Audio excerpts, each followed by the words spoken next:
Nurture and support. Nurture and support. This is a podcast theme song. And it's really short. Nurture and support begins in 3, 2, 1.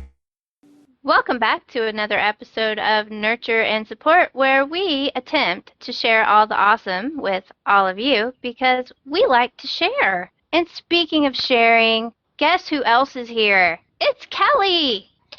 Hi, everybody. It's Kelly Toole at KELLYTHUL on Twitter. And I'm so excited to be here today. I'm so excited about my recommendation. I can hardly wait. But Mel gets to go first, so I've got to sit here and pretend to be interested to my incredible, awesome recommendation. But no, Mel's got many great recommendations, so I can't wait for hers too. But I'm excited. I'm really excited about my recommendation too, and it is very, very, very current. So unfortunately, that means I'm not going to get to tell you a whole lot about it because I don't want to spoil it. So unfortunately, it'll make it a pretty short recommendation, but some of you out there may have heard of a little Korean-made movie called Snowpiercer that was on limited release here in the U.S. It came out last year to the rest of the lucky world, but we just got it.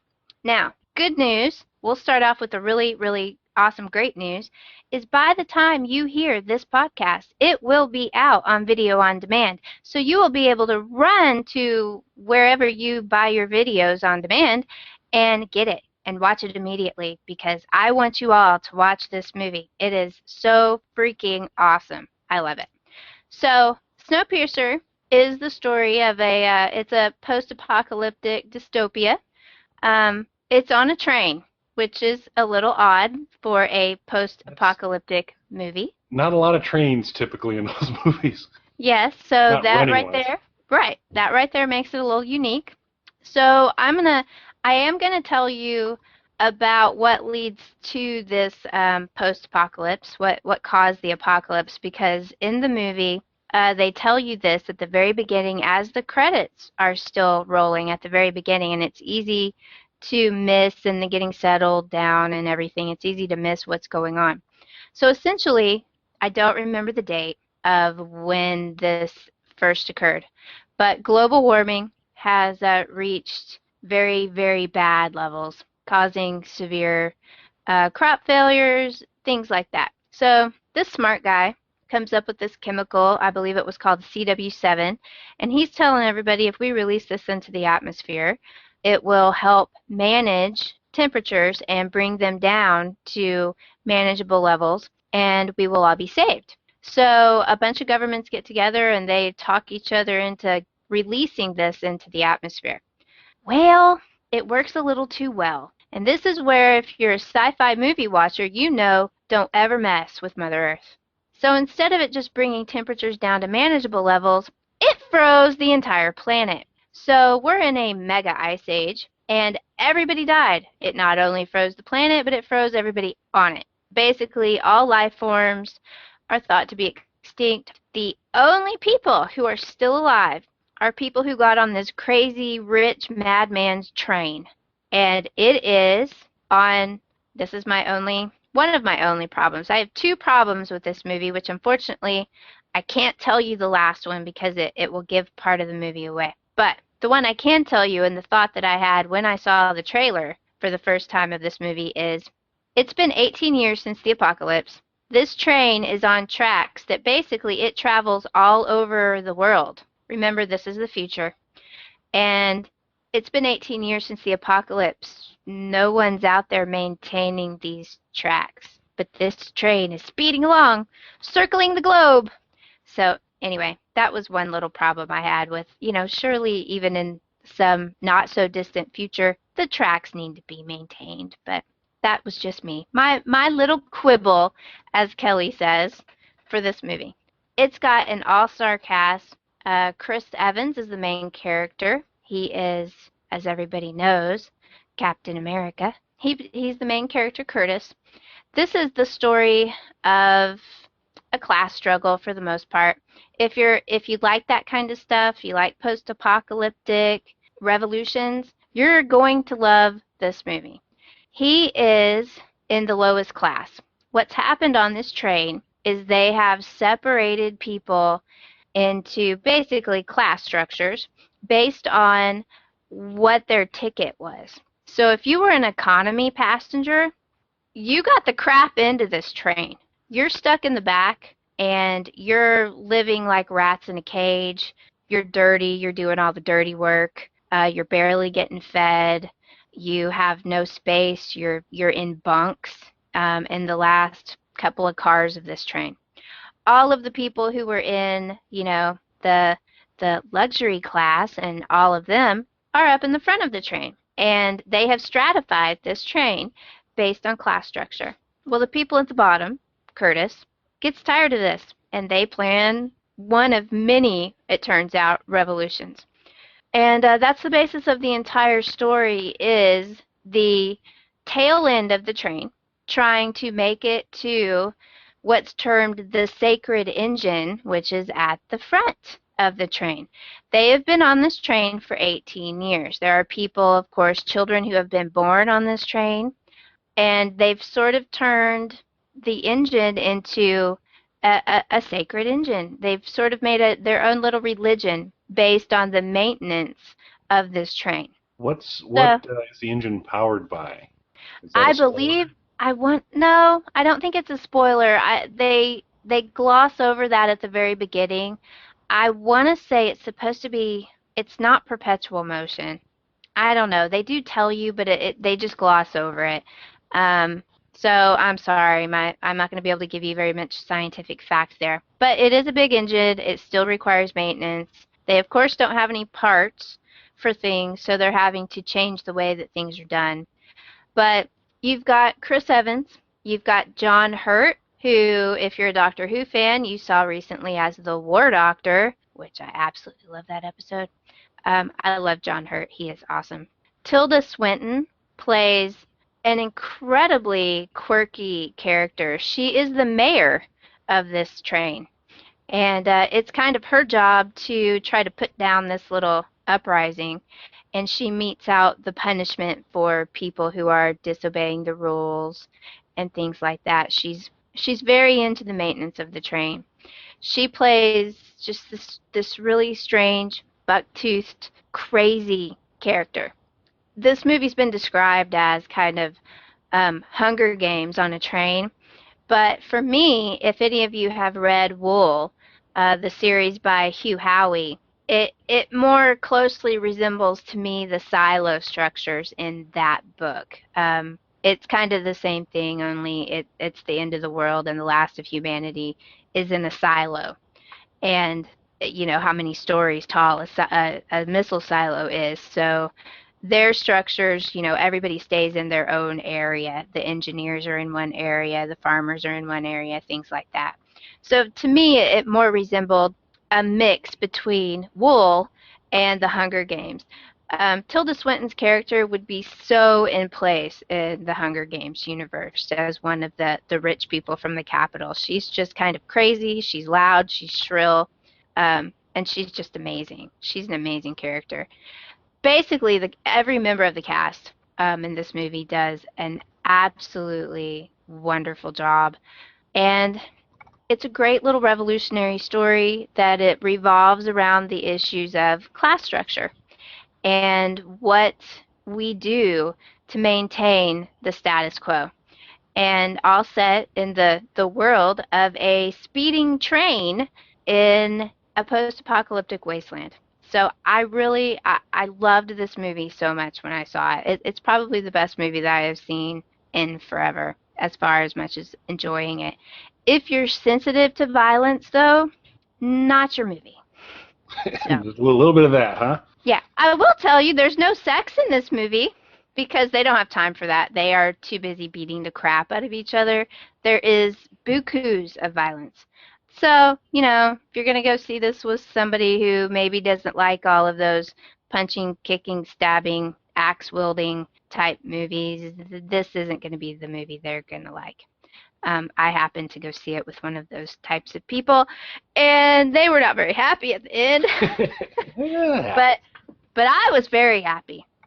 So I want If all you of you are to go a out. punchy, stabby, axe well wielding kind of Hell gal. yeah. Yes, absolutely. I just love this movie to pieces. I think everybody needs to go see it. And by the time this episode comes out on Friday, July 11th, it will be out on video on demand. I cannot find a release date for the Blu-ray, but as soon as I do, I'll let you know because I will have it pre-ordered, baby. I just love this movie. I want everybody to go see it. So that's all I have. Snowpiercer, a 2013 Korean movie that is finishing up as we speak a 2-week long stint in the U.S. theaters, and it's doing very well. Good. So Well, I'll have to. So would you say it lends itself? If I've got an option, I'm absolutely going to see this, and even if it requires me to pay money, more on that later. But would you say that there are certain films? So like and I don't know if you. Oh, I'm not even going to remember the name now. George Clooney and Sandra Bullock, Crazy Kids in Space. Gravity. There we go. Gravity. Gravity. Gravity was a movie that seeing it in the theater was a better call because of just some of the scale, and just to me made a better experience. It'd still be a very enjoyable movie to watch at home. And, a lot of folks have pretty big home theaters, but there's nothing that beats the whole. Yeah, theater you can enjoy it on a TV, Gravity, but yeah, Gravity. I so wish I had gotten to see it on an IMAX, but I just saw it on a regular.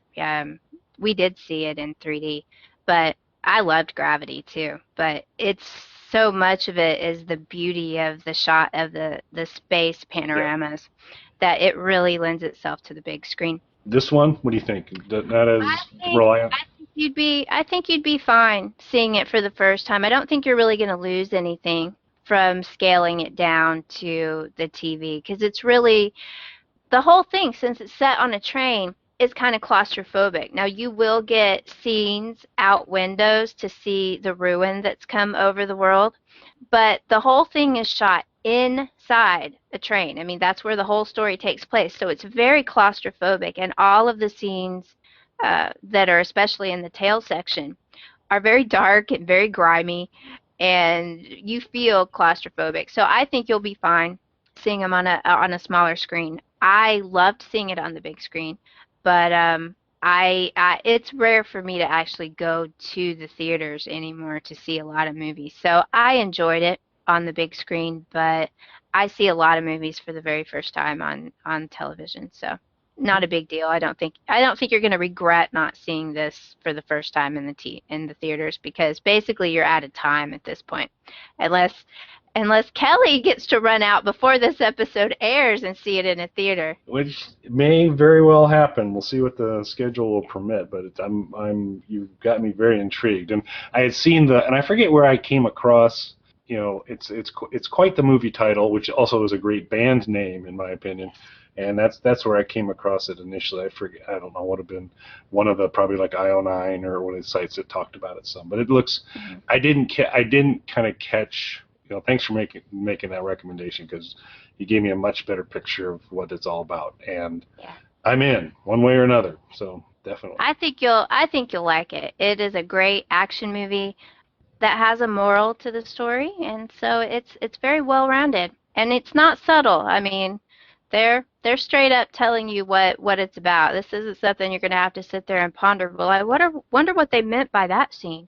No, they're pretty straightforward. You know the whole time what's going on. It was very well made, very well shot. The actors all did absolutely superb jobs. It's also neat that this train is full of people from all over the world. There's numerous languages being spoken, not just English. So, and there's some characters. There is a main character who doesn't speak any English. That was a nice little twist. I liked that. Did they subtitle them, or did you just have to kind of? Oh no, they come up with these nifty little universal translators that allow. Yeah, it is sometimes hard to hear because you've got background noise while the tiny little voice on the translator is telling you what he says. But yes, he has to use a translator device to understand what people are saying to him and for them to understand what he is saying. But I thought that was a very neat twist because, you've got people from all over the world on here. Not everybody's going to speak English. Yeah, but if they were using word lens, previously recommended on Nurture and Support, then they could have just pointed to it and converted it. But True. True. And he probably used that before this happened. excellent. Very cool. So, Oh, okay, what's your awesome Here recommendation, we go, Elliot? and I've been waiting. It's been awesome, but yours was equally awesome. So there's a lot about this recommendation coming from me that probably won't make sense. One, I'm recommending something that was produced in this decade, which is unusual for me. I tend to go back a little bit. In fact, it was released April 3rd of 2014. So Wow. it's very new. It's an app.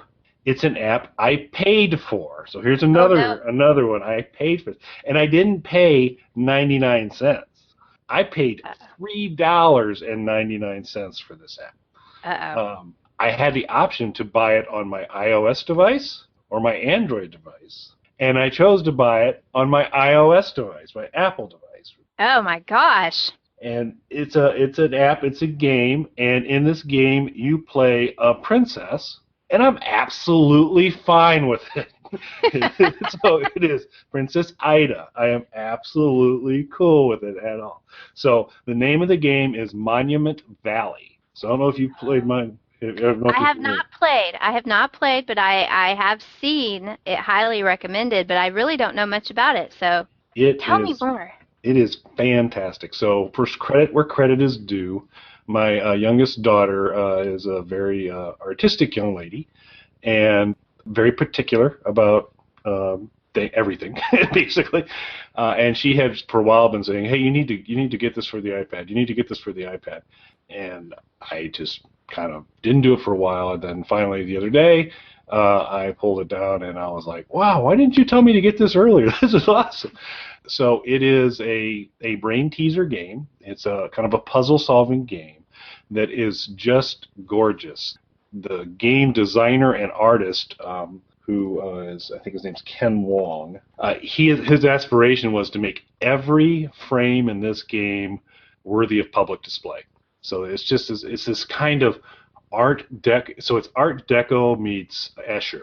So basically every level you are turning staircases and pathways and optical illusions to create paths for little Ida to keep walking through these paths.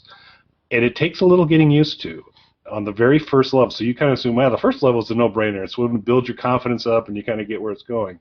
It took me a little while to get it, because on the first, you interact with it by turning cranks to move things around, and because it's like an Escher thing, all of a sudden you turn it, and what was on one level is now on another level, and you've just created a path where there was no. You look at the image originally, and you're like, well, there's no way that she can get up there, and then you turn something, and the levels have changed in that kind of Escher optical illusion way, which is just gorgeous. And each kind of successive land or challenge gets crazier, more complex. She starts walking, parallel to the screen, upside down. Like in Labyrinth. Exactly like Labyrinth. In Labyrinth, it's Labyrinth meets Harry Potter's moving staircases kind of thing. Awesome. You got that. And then rotating.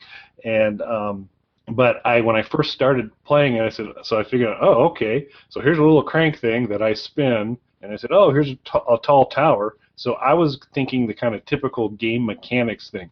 I'll keep turning the crank, and I will either be raising or lowering a platform to ever get on. And I turned it, and I turned it, and I turned it, and nothing was happening, and I turned it. Oh, maybe I'm turning it the wrong way. Tried it the other way. So maybe I need to move her over here, and I did it. And then eventually I realized as I was turning it, it was connecting the path on a different level.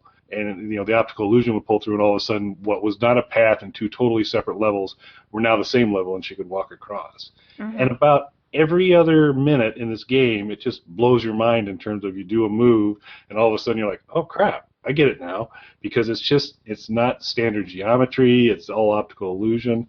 The game is beautiful. It actually has a built-in, they're serious about this public display thing, because it has a built-in, you can take a screenshot at any time. And you'll want to, because some of these things are just really, really gorgeous. And the one criticism has been of it that it's a little short, and that probably if you're playing it seriously, and it's pretty addictive, it actually pulled me away from Tiny Death Star, if you can imagine that. is Ken Wong said it takes, average maybe an hour and 34 minutes to complete.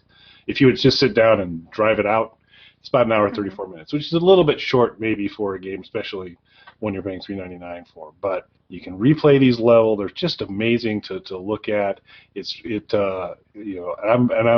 still, probably in the front third of the game. But very quickly it starts to pick up the complexity. And there's a couple basic rules on the way things are lined up that you start to learn. There are these, if you see kind of almost look like a Lego top to a certain part of a brick or a wall, that's something that you can turn and spin. And then you've got to start to remember the whole Escher effect of, I've just turned this, and now what was 3 pass is now 2 pass, and they're now a level up, and all those types of things. So cool. It is well worth the money. I think you'll really enjoy it. I'll have to check that out. Yeah, it's nice on a tablet device. It works fine on a phone, but really, when you get to that larger tablet experience, you can kind of more fully appreciate the pretty, yeah.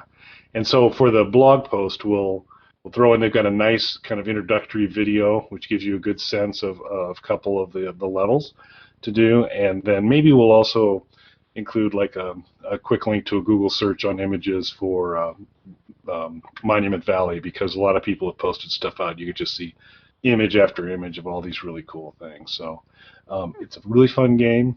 It was released in this decade. It cost me money, and I'm still happy. And like I said, it's little Ida, and she's just kind of cruising along.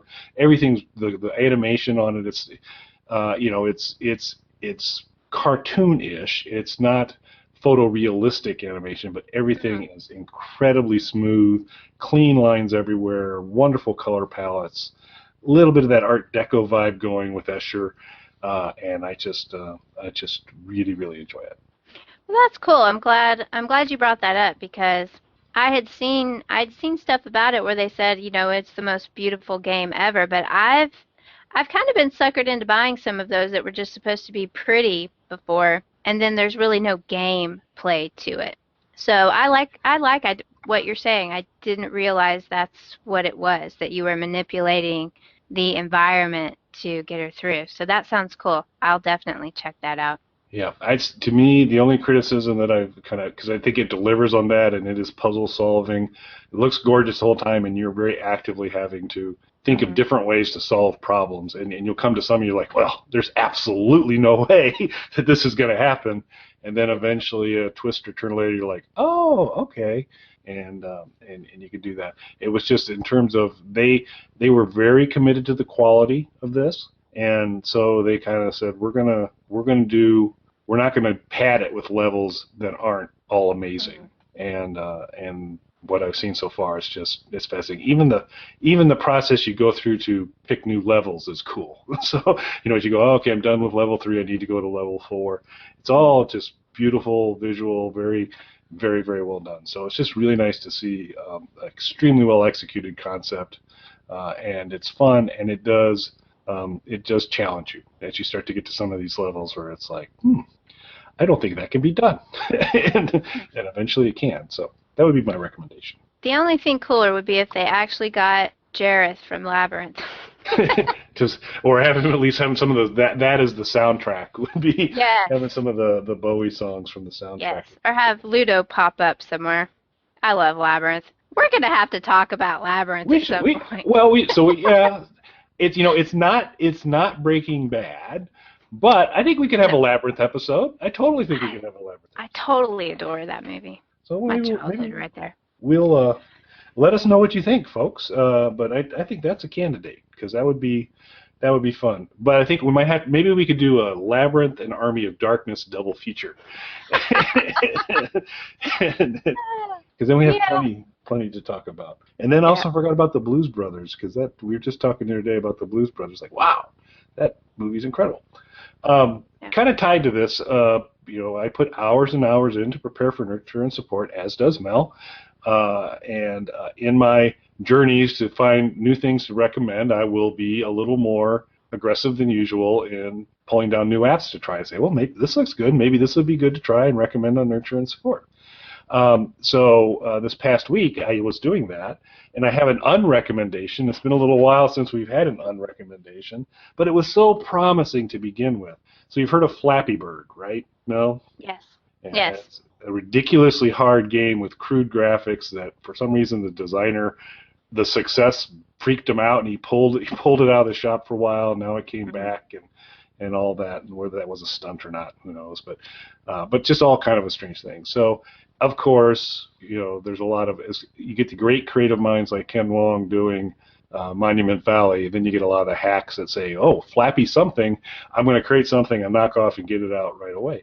And I'm actually surprised at this. Google and Android's a little looser on the App Store, and you'll get some things out, but Apple's fairly rigorous. So I'm actually surprised that this one made it out to their store. But I was all excited to find Flappy Zombie, which I thought, what a tremendously fun idea. Flappy Zombie, the Flappy to end all Flappies. It was the name of it on iOS. Do not download this game.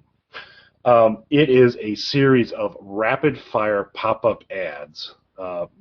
It is almost physically impossible to play the game because you're trying to start the game and hit the start button, but before you can get your finger to hit start or tap the screen to do start, it's thrown up one of the, hey, click here to download this app and click here to download this app, and it is a constant barrage of these where I couldn't even play a level because I kept going to these sites because I hit it. And so you X one out, and you're like, okay, good, now I can play the game. Nope, the next one comes flying right back in. It is teeming with these pop-up ads through there. What looked like, from what limited, I got the guy to hop on 2 things before he fell, and then before I could do the next level, it was the attack of the pop-ups again. So as much as I like Monument Valley, I detest Flappy Zombie, so I would unrecommend that. You should probably report that. It may not be a bad idea. Yeah. Although it has, in terms of reviews, it's sitting at 4.5 stars with 77 reviews, which I'm assuming is the entire production crew of Flappy Zombie and their families. Because there's just something wrong. Unplayable. My experience was completely unplayable. Yeah. That's not good. Yeah, I'd be tempted to report that. There's nothing more annoying than pop-up ads, especially if you're trying to play something like that on a small phone screen. You can't get around the ad. Yeah, I hate that. Don't get Flappy Zombie, everybody. I'm glad I hadn't seen that one because I probably would have downloaded it. It looked like a fantastic idea. There you go. Yep. All right. Well, I think that leaves us with social media recommendations, right? Yes, indeed.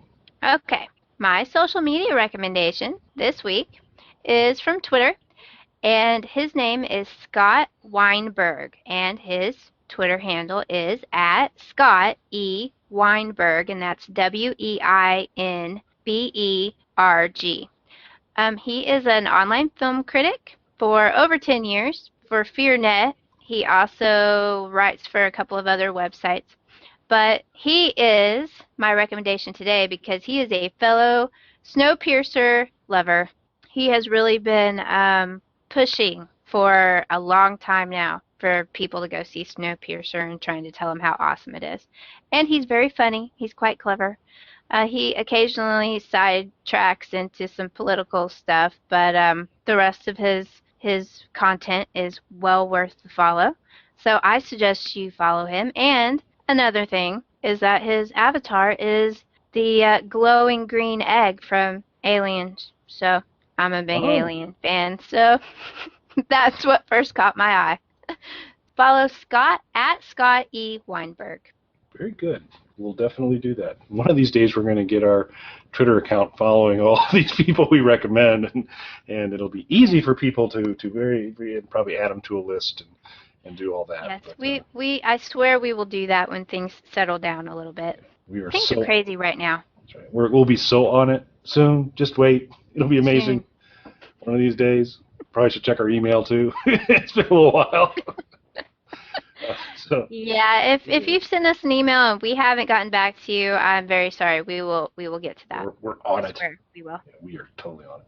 So my recommendation also is from Twitter, and it's Ben Greenman. Green Man, and that's Ben, Greenman, Ben Greenman. Ben is he's a writer for the New Yorker magazine, an author of 10 books, including the upcoming memoir of George Clinton. So that could be like crazy cool.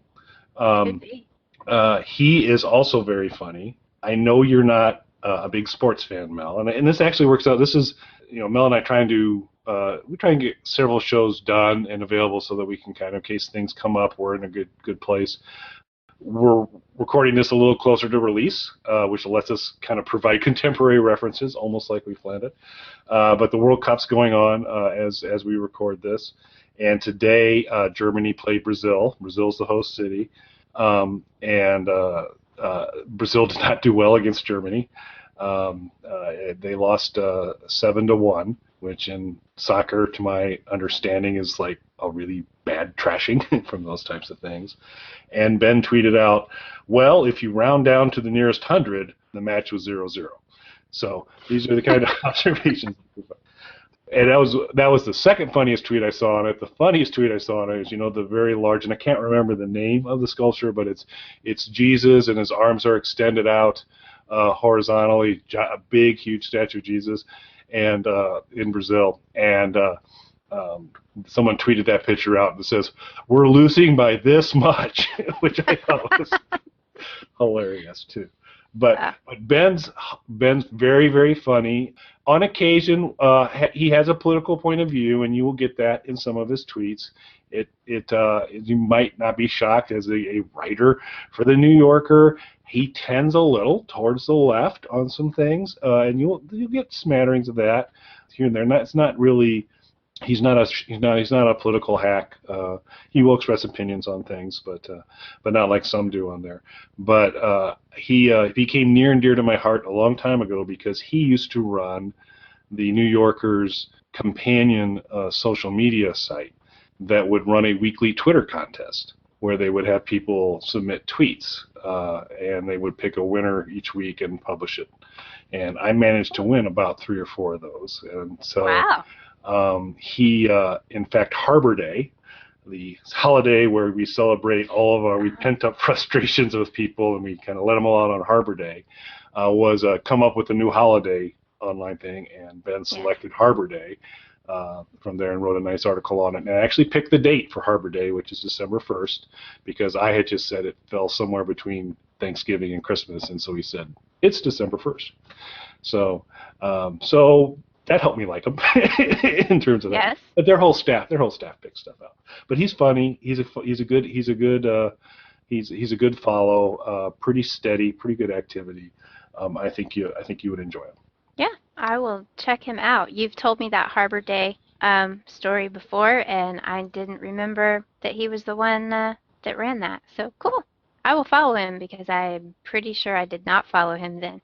Awesome. So I think that concludes this episode. Do you have any more recommendations to throw out today?